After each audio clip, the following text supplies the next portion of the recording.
माँ का तोहफा। एक दंपति दिवाली की खरीदारी करने के लिए हड़बड़ी में था। पति ने पत्नी से कहा, जल्दी करो, मेरे पास टाइम नहीं है, कहकर रूम से बाहर निकल गया। सूरज तभी बाहर लॉन में बैठी माँ पर उसकी नज़र पड़ी। कुछ सोचते हुए वापस रूम में आया। शालू, तुमने माँ से भी पूछा कि उनको दिवाली पर क्या चाहिए? शालिनी बोली, नहीं पूछा।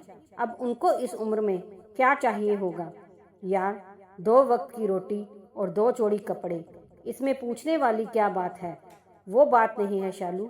माँ पहली बार दिवाली पर हमारे घर रुकी हुई है, वरना तो हर बार गांव में ही रहती है, तो औपचारिकता के लिए ही पूछ लेती।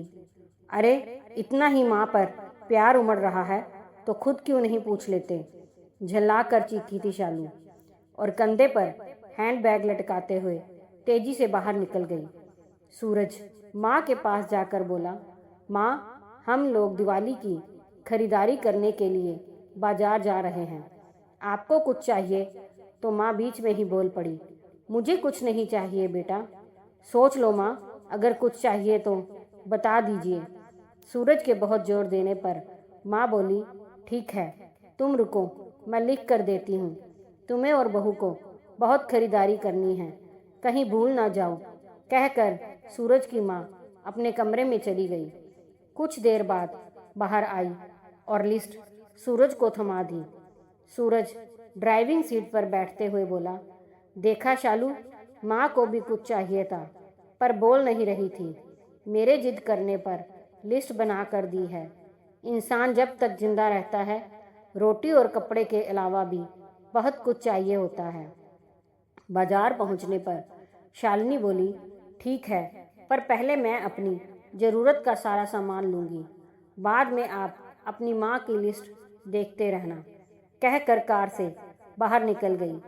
पूरी खरीदारी करने के बाद शालिनी बोली, अब मैं बहुत थक गई हूँ, मैं कार में एसी चालू करके बैठती हूँ, आप माँ जी का सामान देख लो। अरे शालू, तुम भी रुको, फिर साथ चलते हैं, मुझे भी जल्दी है, देखता हूँ माँ इस दिवाली क्या मंगाई है, कहकर माँ की लिखी पर्ची जेब से निकालता है। बाप रे, इतनी लंबी लिस्ट, पता नहीं क्या क्या मंगाई होगी। जरूर अपने गांव वाले छोटे बेटे के परिवार के लिए बहुत सारा सामान मंगवाई होगी। और बनो श्रवण कुमार, कहते हुए गुस्से से सूरज की ओर देखने लगी। पर यह क्या, सूरज की आंखों में आंसू और लिस्ट पकड़े हुए हाथ सूखे पत्ते की तरह हिल रहा था। पूरा शरीर कांप रहा था। शालिनी बहुत घबरा गई। क्या हुआ? ऐसा क्या मांग लिया है तुम्हारी माँ ने? कहकर सूरज के हाथ से पर्ची झपट ली।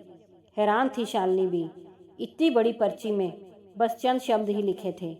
पर्ची में लिखा था, बेटा सूरज, मुझे दिवाली पर तो क्या, किसी भी अवसर पर कुछ नहीं चाहिए, फिर भी तुम जिद कर रहे हो तो, और तुम्हारे शहर की किसी दुकान में अगर मिल जाए तो फुर्सत के कुछ पल मेरे लिए लेते आना।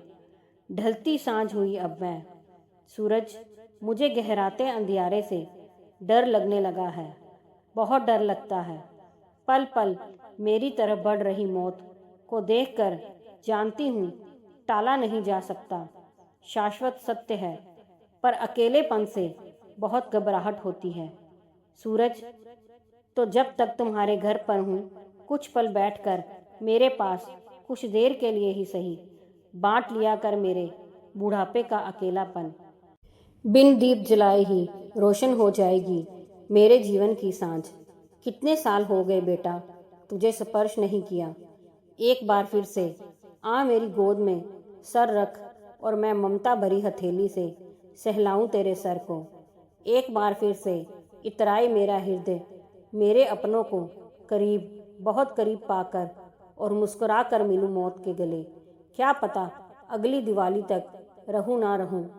पर्ची की आखिरी लाइन पढ़ते पढ़ते शालिनी फफक कर रो पड़ी। ऐसी ही होती है माँ। दोस्तों, अगर कहानी पसंद आई हो तो लाइक, सब्सक्राइब, शेयर ज़रूर कीजिए।